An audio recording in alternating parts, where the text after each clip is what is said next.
What's going on, everybody? Que pasa, mi gente? Your host, Kevin Dagger here, and welcome to this week's first debut episode of the Kevin Dagger Experiment. Now, probably wondering what this is going to be about. Well, it's just me talking with interesting people about interesting things that I'm interested in. So, I want to introduce my first guest. My first guest I met around 11 years ago here in the city of San Antonio. He is a sound healer, mystic, energy worker, you name it, he can do it. He's my good friend, Romy Nava. Romy, how are you doing tonight, sir? Hector, thank you so much. And I'm so honored to be here on your first episode. Yep, it's This my is first. awesome, man. So thanks for having me. I'm doing great. That's how long he's known me. He called me by my real name. He didn't call me by my my stage name. Right. So I want to give everybody a little background check on how I met you. He is a professional wrestler. He's still active in the wrestling world. I used to be a professional wrestler. When I first moved down here in 2010, I moved to San Antonio, Texas. I went to my first wrestling show here in San Antonio, and there were a lot of pretty decent workers on that show. But there was this one wrestler, this one cat. I saw his match, and I said, I can do something good with this kid. I can work with this guy, and we can do some good stuff. We only got to work twice, I think, right? Yeah. and, Yep. and they were both in tag matches, but I had fun with you in the ring. Uh, and since then, he's done a lot of things. But what's been fun for me was to see your transition, Romy, from being a wrestler to where you are now, 11 years later.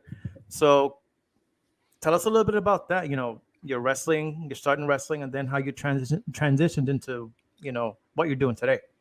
Yeah, man. Yeah, you're right, dude. We've known each other for a while, and we've had some fun. Those are some fun matches, and um, so that the wrestling I've been wrestling, going on 15 years, and uh, the business. you, you see, the good, and then you see the bad, you see the You see, light, you see the dark. you see a lot of Uh, bad. yeah, and it's takes a special kind of person to actually succeed. So, throughout my wrestling career, um, uh, I ended up starting to become aware of who I am and what I'm projecting. And it started in 2013, dude. Like, you remember when the end of the Mayan calendar was? Yeah, 2012.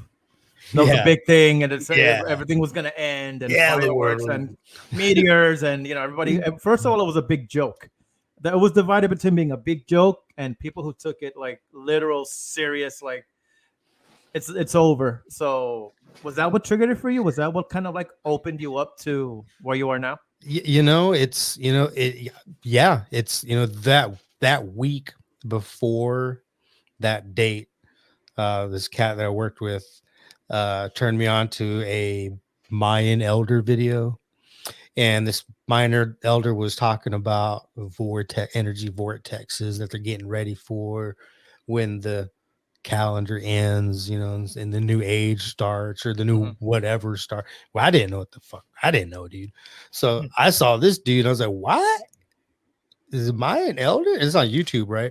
So I'm like, what? Okay. So, that's interesting. And the YouTube took me to the next video.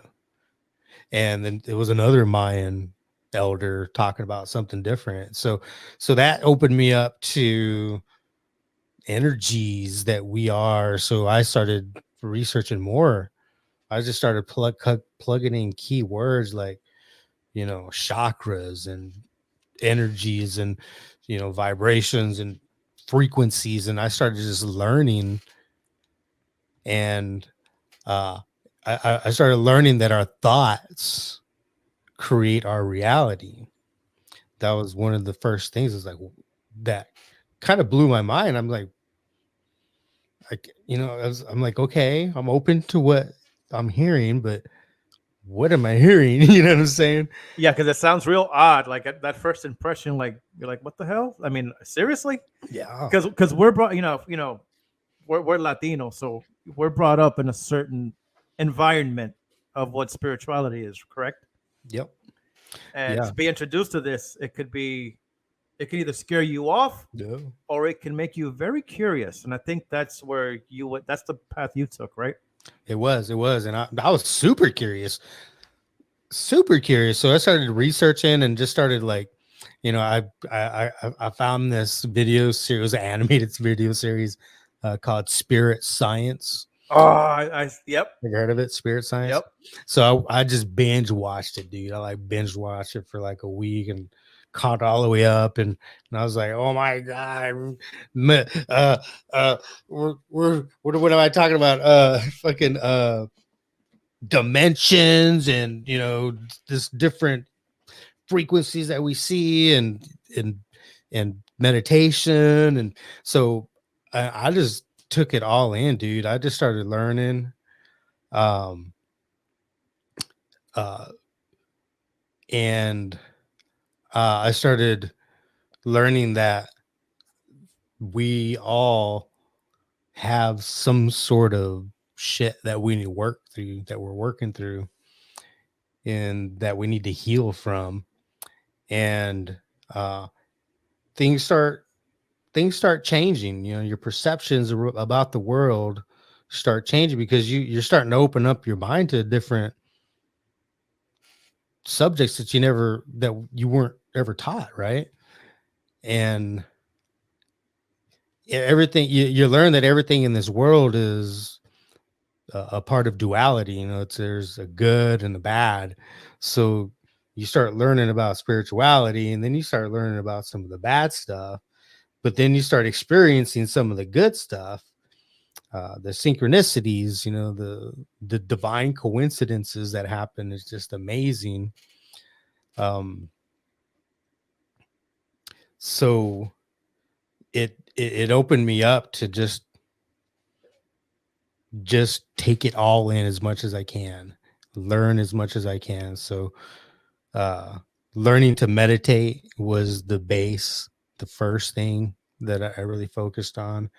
And that's, just clearing your mind, clearing your thoughts, but it takes practice. No, it does. And it's funny that you mentioned duality and the good stuff with the bad stuff because most people tend to go down that path where the bad stuff is. And you do have to go through that in life to get to the good stuff. But a lot of people, they don't push through. Why do you think that is? They just stay there. It's, everybody has their path and everybody has their reason for being here. So Earth, from my understanding, what our soul is doing here is going through lessons. We're going through soul lessons. We're a spiritual body having a human experience.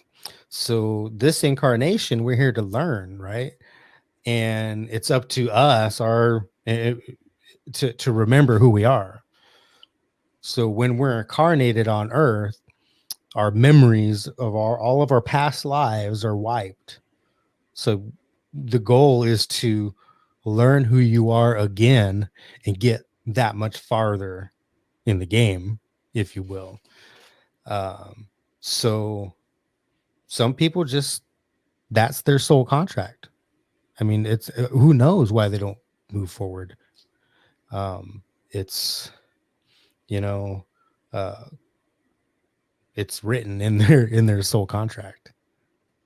Okay, let's talk about that soul contract for the listeners that are Mhm. just finding this out. How could you explain exactly what that is?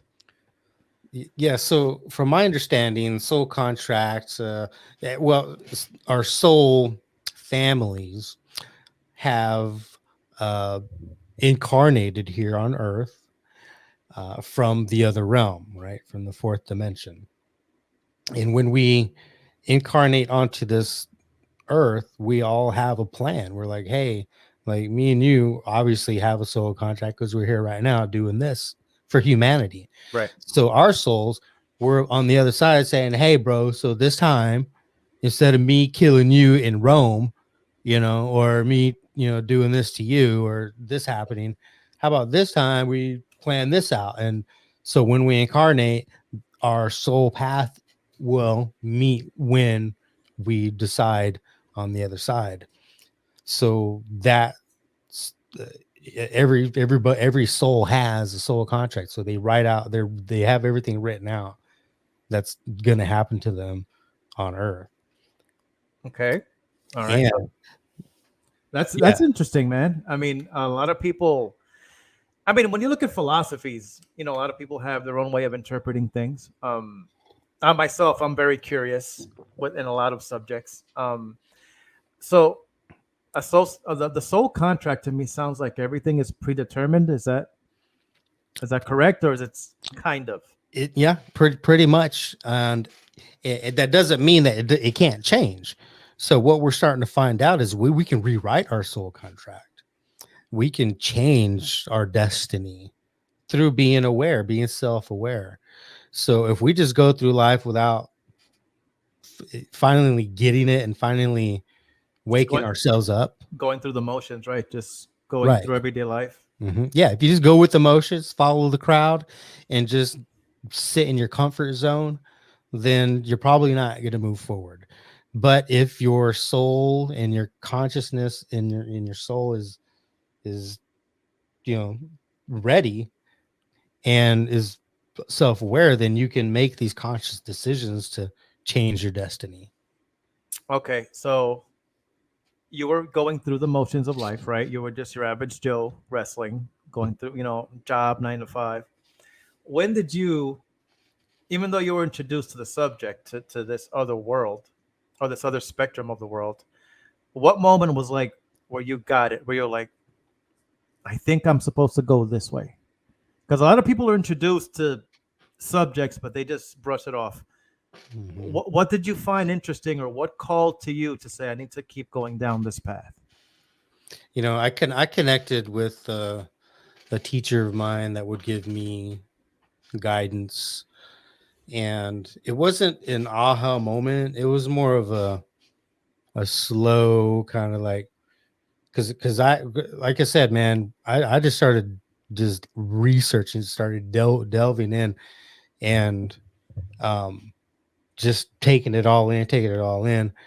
um I guess you could say once I started actually doing the work, as you will, uh doing the meditating, being consistent with meditating, uh doing breath work, uh going out and understanding that you have to keep your vibration high and just be in a good mood.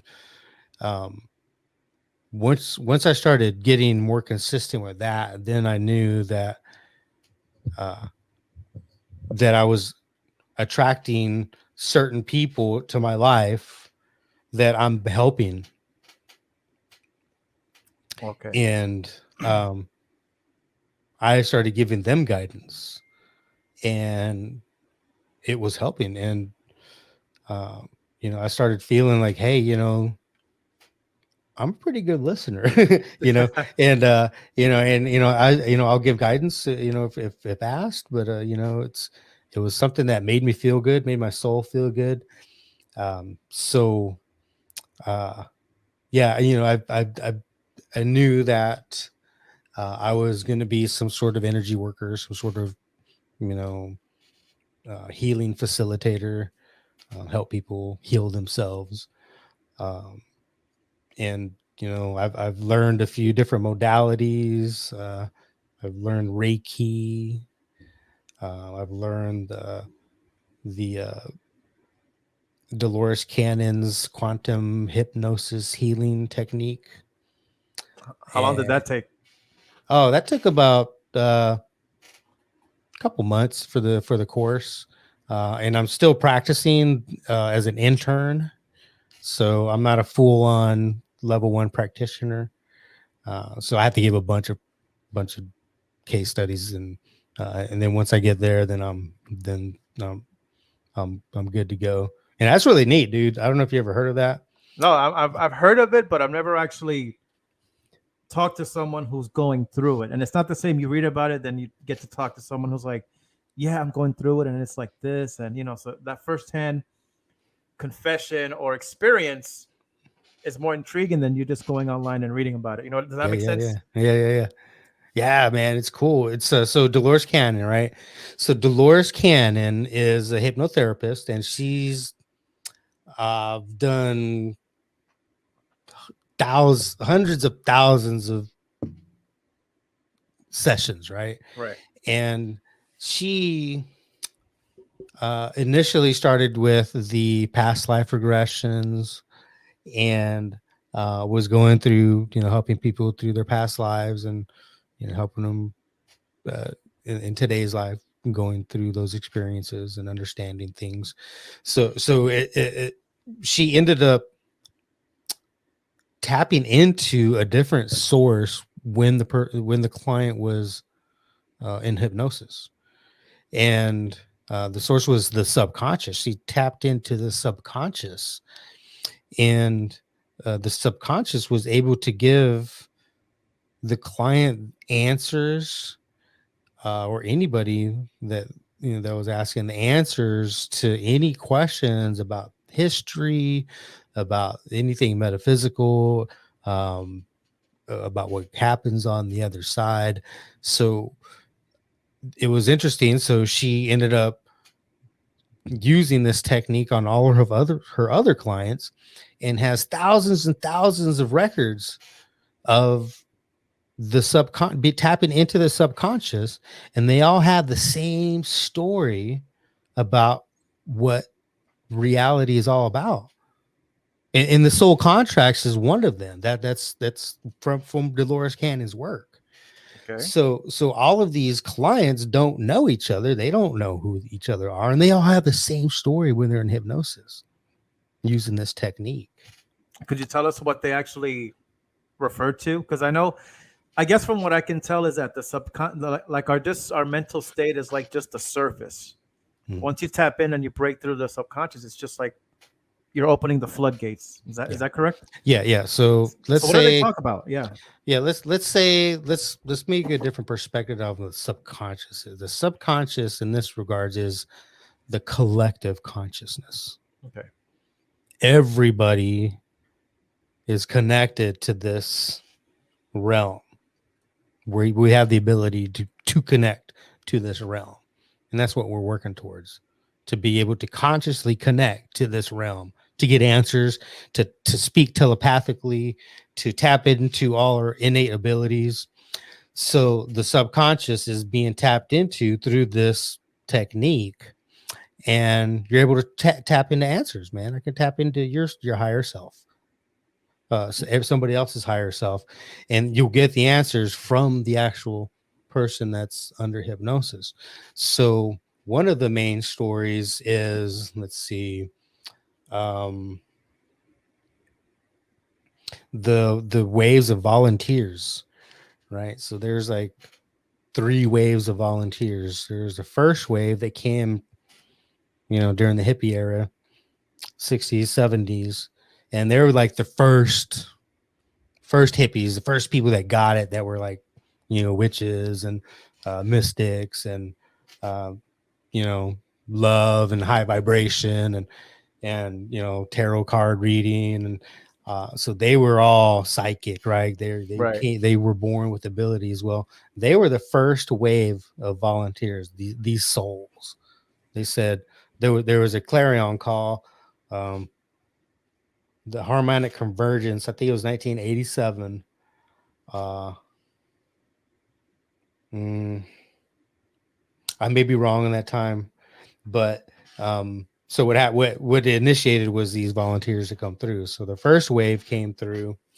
So these souls came in, and they started paving the path, and somehow they got shut down, but they still were doing their work Right. on the underground. So they fought through all of this oppression, all of this, just, oh my gosh, you're a witch, blah, blah, blah. Um, you're weird, blah, blah, blah. So that was them, right? The second wave of volunteers were the people my age, people your age, us. The second wave of volunteers are people that are waking up. like they're just waking up, right? Or started waking up 10, 15 years ago, right? Right. They started waking up, and and they had it a little bit easier because the first wave already came through and did all of this, went through all this shit. And so now the second wave is coming through and they're learning from this first wave. So they're like on a fast track. And that's, that's what we're doing right now. We're waking up. And we're still going through the darkness and starting, still learning our lessons and working on ourselves. And then there's a third wave of volunteers, and that's these children that are being born right now, these indigo children, the ones that are born with all of their abilities, the ones that are psychic and that they talk about past lives as 4-year-olds, the ones that say the darndest things with imaginations. Those old souls, The right? old Those old souls. Yeah. Yeah, man, the old souls. So that's the third wave. So all of this information that we actually see happening that makes sense is, Dolores Cannon's work. She's putting all these people into, hypnotic trances, states, and tapped into the subconscious and gathered all of this information. She's got like 13 books. Look it up, man. Your audience needs to look it up. It's pretty good stuff. So do you think like this is part of just of human evolution? Do you think everybody can actually go through this if they choose the path? Because I know some people are just naturally they have it. They have it. They have the gift of whatever, of tapping into that higher, call it vibration or spirit world, whatever you want to call it.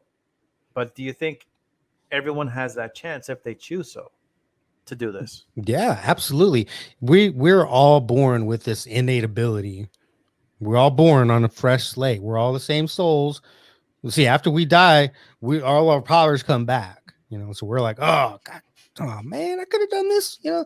So we're down here with none of these powers, right? So when we're born, we have these innate abilities. We are human beings. Hue is HUE, which is light man. So we're light beings. We're light beings, and we have these powers, these superpowers that aren't awake yet, and they're getting there. So, a lot of us have karma that we're burning through that, maybe it's just not in the cards this time around, maybe next time, maybe the next four or five times. So based on where your soul is in evolution, I guess that's where you're at today. Yeah, there's a lot of distractions out there that just don't let, and it happens to me. We were talking before we started recording the show. Um, I do tend to get on a path, and then I get off. I get distracted. Then I come back to it, and just when I'm getting into that rhythm again, I allow myself to get distracted for whatever reason, and then I get off. Then I come back. So I'm like, damn, why can't I just stay? I know I'm supposed to go this way. Why can't I stay on? You know what I mean? Like it's frustrating. Yeah. I mean, it's you're not alone, bro. You're not alone. Everybody goes through that, and it's important to, like you already know that you're going through it. It's important to know that you have this cycle. So now you have this cycle that you're aware of, and now you're asking questions. Keep asking questions when you catch yourself in that moment where you're making that decision, that conscious decision that you don't like, that when you're making that conscious decision to go the other way. That ask the question then, and keep asking that question then, and figure out what's causing this vicious cycle. What in your past, your childhood, or somewhere in the past, what's causing that, and you'll get it. So self-awareness and just understanding that there is something going on and asking questions is key, bro.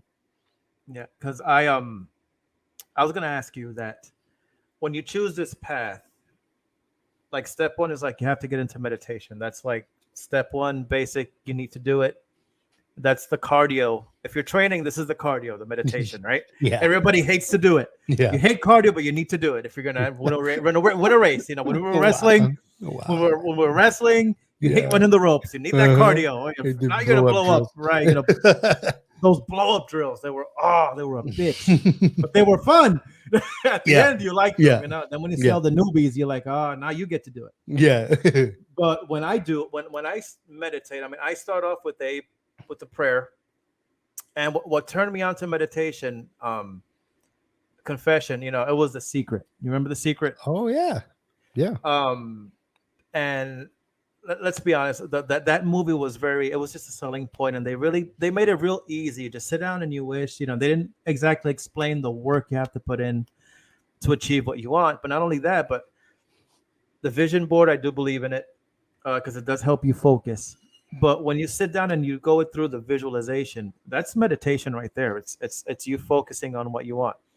Now, when I started meditating, I would use sound frequencies, and I would earbuds, and that would help. When I would try to meditate without sound, dude, it is so hard because it's just you. The sound frequencies do work. They do, because I was able to achieve certain things while I was meditating. Oh, cool. But when you are by yourself, it's just you and your mind. Your mind will do whatever it takes to get you off. It's like it does. There's something that does not want you to keep progressing. What do you recommend? How can you explain that to me? What do you think that is? Besides just discipline, that's a big thing. It's Yeah. discipline. But how can you, like, give me some tips? I'm sure there are a lot of people out there that have tried meditation and they fail because it's too hard. I can't concentrate. I get focused. I start thinking of this and that. What would you recommend, like, if you're just starting out, just a newbie starting out? Yeah. Yeah. That's your ego kicking in, doesn't want you to move forward. So the ego starts popping in minds. So and that's easy to overcome. So you hit it perfectly on the head, bro. It is cardio, right? It's like cardio. It's like working out. What you're doing is you're working out that mental muscle. You're creating new neural pathways to be able to stay quiet and not think. So what happens is when we first start to meditate, we're addicted. We're just, our brain is wired to have all these thought every day, just popcorn thoughts, every day, thought, 90,000 thoughts a day, right? Minimum, yeah. Yeah. And how many of those are productive? They're mostly negative. Just look know? around. Let's look around. And that's our brain being wired like that. Our brain is, and we have no idea because we're just going with the motion. We're staying in a comfort zone. We're not getting out of our comfort zone, you know? So our brain is just thoughts. So once we start to become aware of it and we start to meditate, we have to understand that those thoughts are still going to come through, and we have to not be so hard on ourselves when they do come through. So the working out analogy, cardio analogy is meditating for 5 minutes and just let these thoughts come through and let them go away. So a good way to do that is to observe the thoughts from a third party. Just how do you do that? That's you're like, okay. So let's say you're trying to meditate. Okay. Oh, meditate. Okay. 10 seconds in, I'm good. I wonder if I washed my car. Oh shit. And then you're like, oh man, you just had a thought. That was a thought. Oh, okay, let it go. And then you're quiet again. And you're like, oh shit, did I leave the stove on? You're like, oh, that was another thought. Oh yeah, it was. So now you're perceiving this from a different perspective. And that perspective is your higher self. You're your higher self observing your 3D self have a thought and letting it go. So you do this enough times, um, it gets easier. And you're able to say, oh, I just had a thought. Let it float down the river. I imagine a thought like a leaf on a river, and it's floating down and away while you're in meditation, right? While you're still, and you're like, oh man, another thought came through. Okay, that's cool. Don't beat yourself up. Let it go. And eventually these thoughts are going to go few and far between. You're going to have minutes without thought. And that's the cardio aspect. That's the workout. You're building this mental muscle to be able to not have a thought. Mindfulness. So how important is it to clear your mind? Just keep it blank. Yeah. It's not the same as spacing out. Because some people think, oh, you're just spacing out. No, it's intentionally being clear. Why is that important? It's important because it's mindfulness, right? You're just clearing your mind of any stressful thoughts, anything that's going to trigger the body to react in a negative way. That's just, it's clearing your mind. And once you clear your mind, then you learn that and you master that. Then while you're in this meditative state, then you can do some work, right? Now you're in this meditative state. You're in the theta brainwave. You're one with the Schumann resonance. And now you're able to visualize what you want in life. Paint the picture because you're mindful, because you have a clear mind. Now you can add your own programming in and create. It raises your awareness, right? Yeah. Like things around you didn't see, like, oh, how come I didn't notice this, or how come yeah, I didn't figure this out sooner? Yeah, it helps in it, the benefit, it helps you be more aware of, be more present, of what's happening in the now. You're more present. You're more grounded.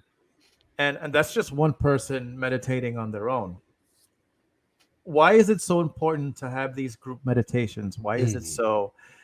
I mean, does everybody actually, as they're, do they connect with an intention?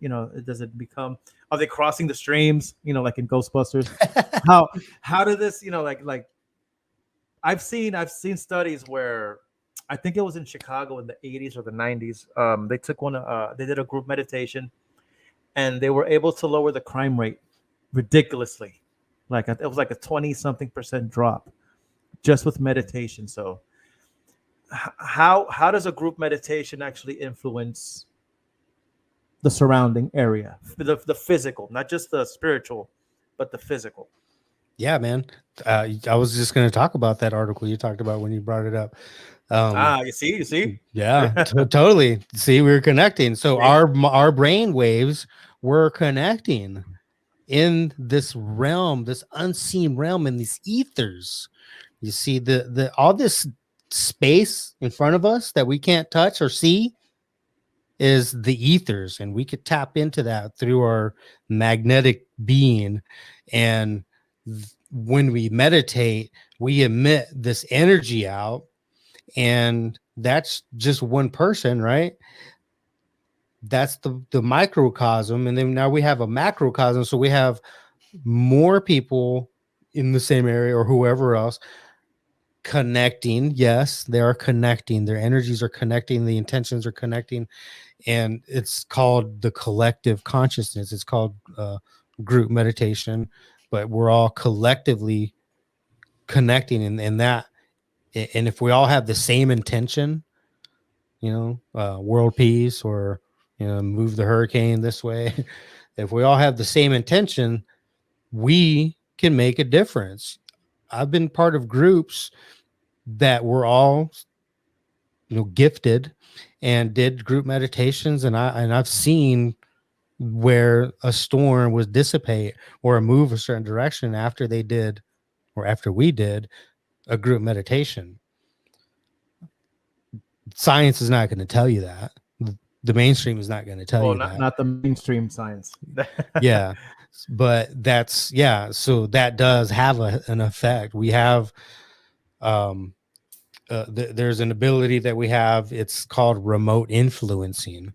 So we can, our consciousness can tap into this realm and have an influence on uh anything, demons, weather, you know a situation, if we could tap into there. You mentioned demons right now, and a Mhm. lot of people might think one has nothing to do with the other. It's totally different. It's totally different paradigm. Um, some people call them entities, dark energy, low energy. Um, they exist, correct? I mean, I've had my experiences. What have been yours? Bro.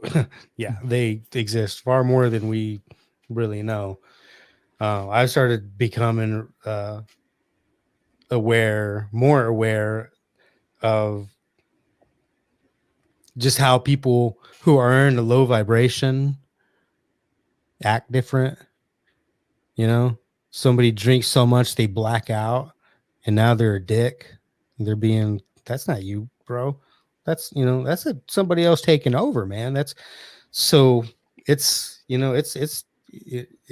far more. It's the movies, they paint this picture which is, scary or whatever, but the spiritual realm, they are out there, and um they're more, you can control them more than you think as well. So just because they can take over or have an influence doesn't mean that you can't just say an affirmation or take your will and command them out, that they'll leave. So these demons are, they're kind of like, in my I see them as like rats. They're like rodents. And if you let a rodent, come and chew on your foot, it's gonna hurt. If you let an entity take over because you're pissed off, because somebody cut you off on the road, and now you're honking at them, you're swerving, you're walling out, bro, you're kind of taking over a little bit. That's a minor possession. And once you realize that you are strong and a divine human, and you can just control yourself, then it's gone. Then you can get rid of it. Uh, there's some are stronger than others. I mean, there's a whole realm out there, bro. That's like, it's So, kind of scary to talk about. It's like, it's pretty yeah, no, wild. it has to be talked about because it's something a lot of people refuse to. Even people that are in this line of work, they're light workers. They like they don't even want to acknowledge, because if you acknowledge it, then you're accepting it, and and I don't think it's that. I think you compare them to rodents, and I think if you don't clean your house, you're gonna have rats and rodents and cockroaches. Yeah, Even though in the cleanest houses, you'll still find maybe a mouse, a rat, or a cockroach. But you do have the power to control that. clean your house, clean your being, Clean your house, exactly. clean Not your only the aura. exactly. So I think when we lower our vibrations, they tend to come in and do their shit. Yeah, They come in and they want to do their damage. As when we have our frequencies higher, it's harder for them to take over. But I think they do still try to mess around just with like your surroundings, situations, yeah. to lower that energy. So how do you recommend someone raise their frequency or energy or vibrations? You do that every day. You can do that every day. If you do that every day, if you dust every day, you're good. You don't have to worry about these guys. So number one is wake up and put your feet on the ground and be grateful that you've waken up, and be grateful for three things. You have to we have to understand how the laws of the universe work. So we have to use those in our favor. So if we give out this vibration of gratefulness as soon as we wake up, guess what the universe is going to give back? It's things to be grateful for. So once we're grateful for things, we're in a good mood. Nothing can bother us, right? Once we're in a good mood, our vibration is high. So when we say keep your vibration high, it just means be in a good mood. Do things that get you in do things you love to do. be around people you love to be around. Go for a walk, go for a swim, be around puppies, be around children, high vibration stuff. You have nothing to worry about. If you go out, and you go to the bars, these dark taverns, you're drinking all night long, you're doing drugs, you're being jealous, you're being insecure, you're you're just being controlling and just letting things fester, then that's the low vibration and you're susceptible to be taken over. And it happens. And it happens to the best. It happens to me. Yep. It's so the way to mm, to avoid it is just to be in a good mood, and when it happens, shit happens, get past it and forgive yourself and try again. What do you do to raise your vibration? Well, I mean, that's, I've said a few of them. Show gratitude, do my love language is acts of kindness.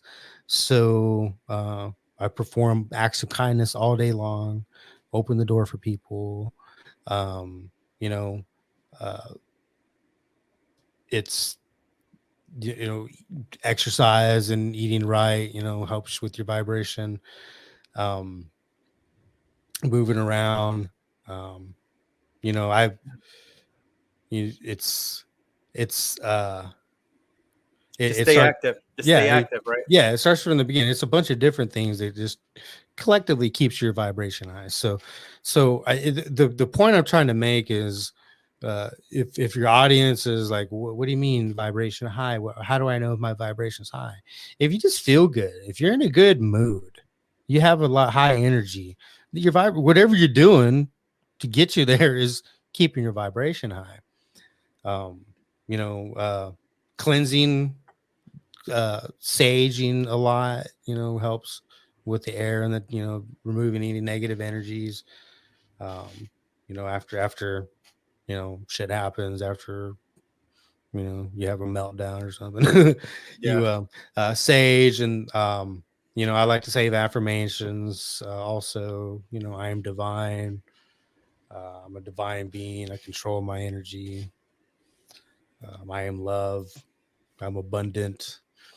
um so yeah, it's really a number of different spiritual, mm, Practices. yeah, it's, yeah, little, what yeah, practices. Yeah, and the thing is, we're not saying that everything negative that happens is a demon. No. Sometimes life happens and shit happens. But I think from what I've my own experience, both extremes are extremely contagious. Someone who has a high vibration or high energy, it's gonna rub off on others. Someone that has low, like you're hanging out with someone who's negative all the time, you're gonna attract that, and you're gonna feel the same way, and you're gonna wonder why. Damn, why does everything suck right now? You know what I mean? Because Yeah. it depends on your surroundings, who you hang out with. Yeah, you start Now, talking like them, and yeah, it's like, and you mentioned bars. Bars are dark for a reason. You know yeah, what I mean? So it's, and we're not saying don't drink alcohol, don't abuse it. yeah, It's yeah, just some people. It's the blacking out. abuse. Yeah, just black out. So we were you. Not only are you a light worker, but you've transitioned into healer. How did that happen? um I mean, I think it's kind of both the same. Like, it's, um you, I started, saying, hey, I think I'm a healer, but I'm not really, because I have this energy that I can help. Like with the Reiki, I'm able to Mhm. channel Reiki energy through my hands to help balance auras and balance your chakras, and make you feel better. Neat. Um, that energy is not me. I'm not a healer. The person who's accepting the energy is healing themselves. So I'm just the facilitator. I'm just the conduit of this healing energy. Um, to help with when I use Reiki. And there's other, there's other modalities that I'm learning. Sound healing is one of them. I have a sound healing practice, and I put people through guided meditations using ancient Tibetan sound bowls. How does that work? How do you initiate a session? Let's say. Well, it's really just it's a guided meditation. So, I'll bring you to a comfortable space. I'll guide you through some breath work. I'll help you ground yourself, get you in your heart space. We'll set some intentions, and then we'll do the work. By the time we set those intentions, and I'm doing this with my meditative voice, of course, and with my sound bowls, Right. with the sound. So the sound is penetrating every cell in your body. It's relaxing every cell in your body.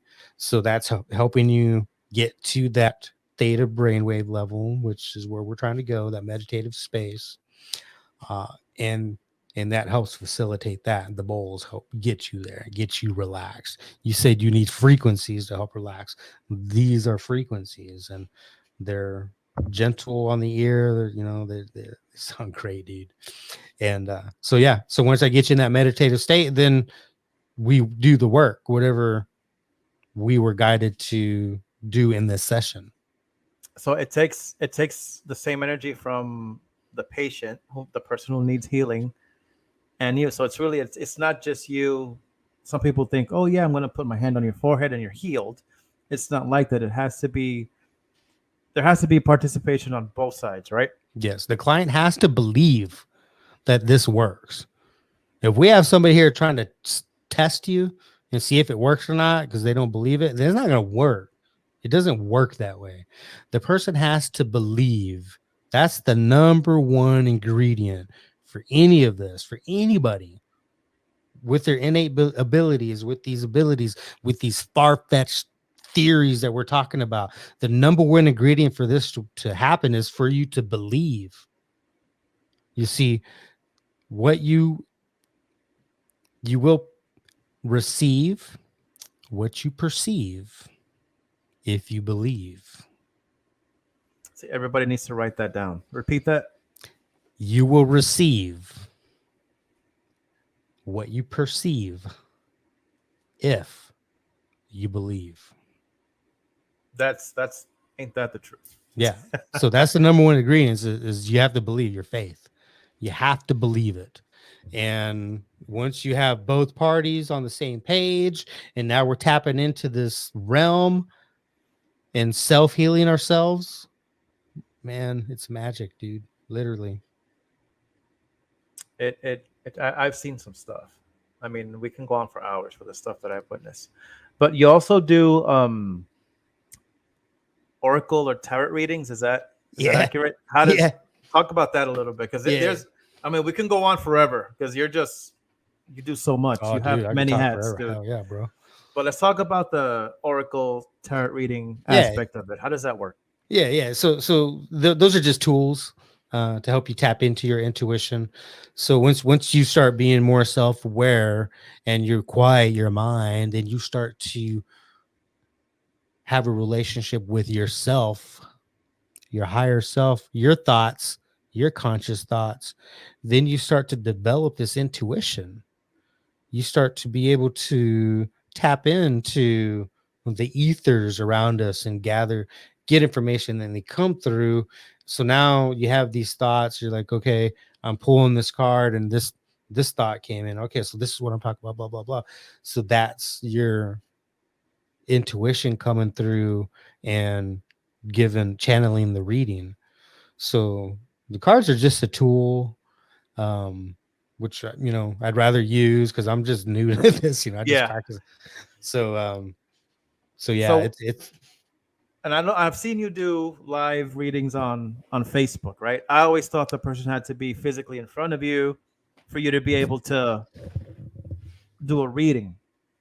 That's not true, right? oh no. A lot of this work is a lot of this work is distance work, like the energy, the Reiki healing. I could do it you know, distant. I can do from hearing somebody else in Canada. So yeah, the tarot's same thing, man. It's we're all connecting. So whoever is connecting with intention, somebody that's on the live, that's like, oh hey, you know, I'm opening myself up. So now there's this etheric connection that we have now, right? So now spirit is also connecting from us to them. So now we're getting information. I'm giving out information, and he's like, oh wow, that matches up for this one. And then she's like, oh my god, like somebody said that the other day, and they put it together, right? The client that's getting the reading, they're the ones that put it together. All I do is just give my impressions, and then, you know, I'll read the guidebook because I'm still new to this, but the guidebook, and they're like, oh my god, that's so crazy, that was so weird, thank you. I Yeah. think you've experienced that. Well, you've got the cards there, right? Close by. Yeah, So man. want to do a reading now? Heck yeah. Well, I mean, we're already connected. Let's Let's see. rock, bro. Let's go. Okay, so so I have two decks, right? So Right. I've been reading the Oracle, the mystical shaman Oracle deck, Right. and it's this one, right? And I think you heard me read that. Yeah. So that, excuse me, this tea was good. Yeah. It's as soon as we're done with this, I'm gonna hit my tea. Yeah, yeah, and then, you know, I have the traditional deck as well. Okay. So your choice, bro. Want to go traditional? Let's go traditional. All right, let's do it. All right. So Let's see, Kevin Dagger Experiment exclusive. yeah, yes. The Kevin Dagger Experiment exclusive. So do you have a situation or question in mind? Do I say it out loud or can I intend it? You can intend it, Okay. or you can say it out whatever you want. Okay. My kids. My Okay. kids. Focusing on my kids. Okay. Kevin Dagger would like to know what he needs to know about focusing on his kids. All right. So I'm gonna do a 3-card reading. Okay. And it's gonna be past, present, and future. Okay. Okay. So first card is Judgment, right side up. So and then my second card is the 6 of Wands, right side up as well. 6 of Wands, right side up. And then I have the 4 of Wands, and that was reversed. Okay. So let me see what I'm looking at. So the Judgment card. Now I'm just gonna say what I'm coming to me, and then I'll read the guidebook, and we'll go from there. Okay. All right. So Judgment is a major arcana, and I see family. I do see family. I see kids. The mother, father see 4 kids. You see them? Mm-hmm. Okay, so some sort of decision got the family together. And the 6 of Wands is this is a present time, and we're working towards the end of towards the beginning to the end of a situation. I still see family back here. This is the card right there. Mm-hmm. And then the other card, I see a balance. The future is a balance. I see a family that looks happy. So let's see what the I'm going to see what the cards read from the guidebook. Okay. So Judgment is So this card depicts Judgment Day or the final day of reckoning. This is supposedly the day in which good souls are awakened by a trumpet call and finally rewarded to their hard work. We don't, however, have to wait till then to experience such life-changing event because we are conditionally being presented with opportunities to transform ourselves and our lives. The trick is listening out for that trumpet blast and recognizing it when we hear it. And that comes down to good judgment. So that's what led you here to where we're at. And that was the pass card. No, that yes. Okay. Yes, that was the past card. Okay. Okay, so now we're at 6 of Wands. The 6 of Wands represents the trials and tribulations we need to go through on the way to victory and success. It is the card of the athlete who trains, sacrifices, sweats, eventually wins. Sometimes when we are persistent and keep trying with little signs of success, it can be the universe's way of telling us that we're barking up the wrong tree when the 6 of Wands turns up. However, it is an indication that our trying is not in vain, but rather success may be just around the corner. The 6 of Wands also ask us to recognize that our endeavors are an important part of the journey toward success, that we grow through our persistence. Sometimes when we think we have not succeeded, we fail to notice that all the effort and commitment we've put in has made us better people. We should feel good and reward ourselves for our accomplishments when this card turns up. But we should also remember that nothing we achieve is ever solely our success. On the contrary, any achievement to some extent grows on the backs of others, our friends, partners, colleagues, and family. Thus, it is worth remembering our successes are not ours alone, and thus are to be shared and celebrated with those who support and love us. Okay, Okay. that was good. Now we have the future card. Yes, Correct. the future card, the 4 of Wands.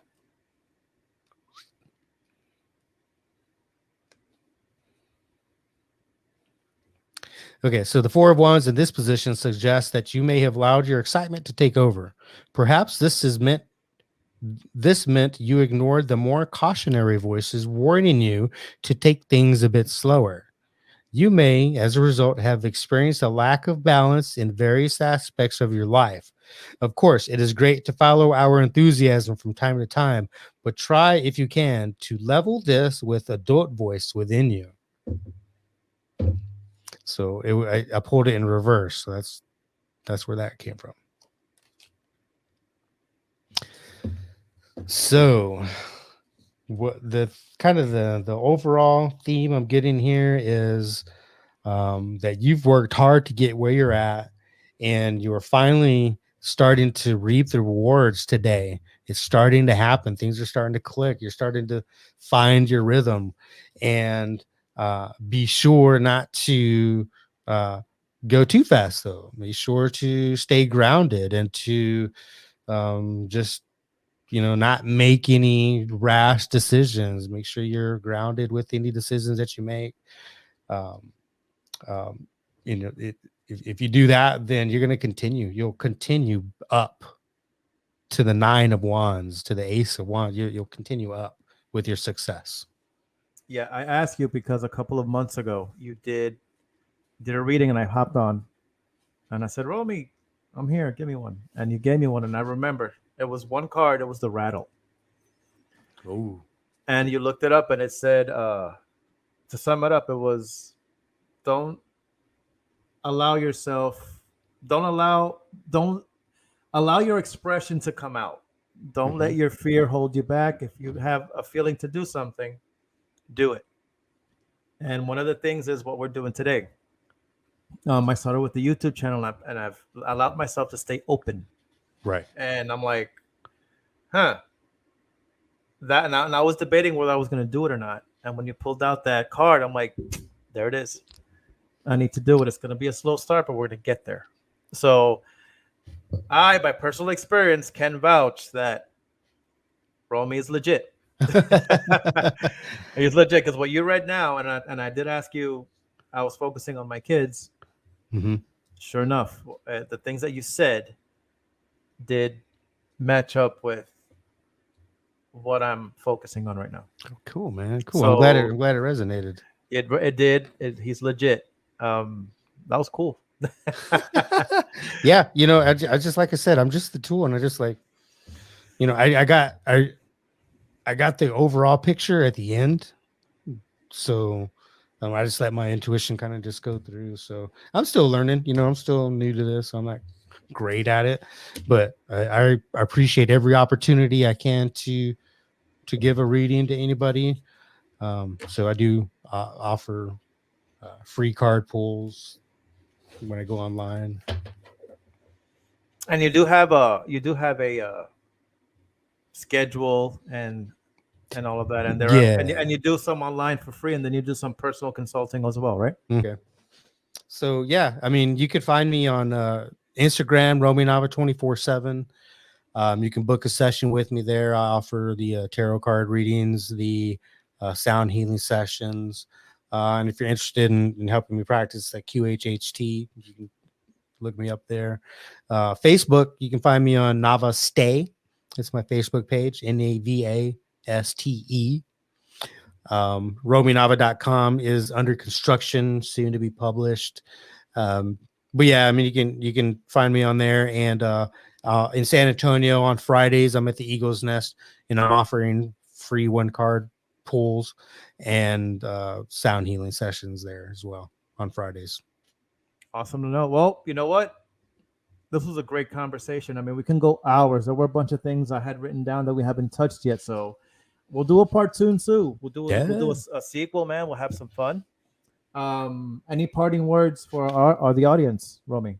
No, man. Just everybody, just be easy on yourselves. We're going through hard times right now, and it's really not our fault. So we just have to just do the best we can to be in the highest vibration, and to remember that we have to live in love and not fear. Love is the highest vibration that we can admit, and that will get you through any difficult situations, friend or foe. Remember to get in your heart space and just do things out of love and not fear.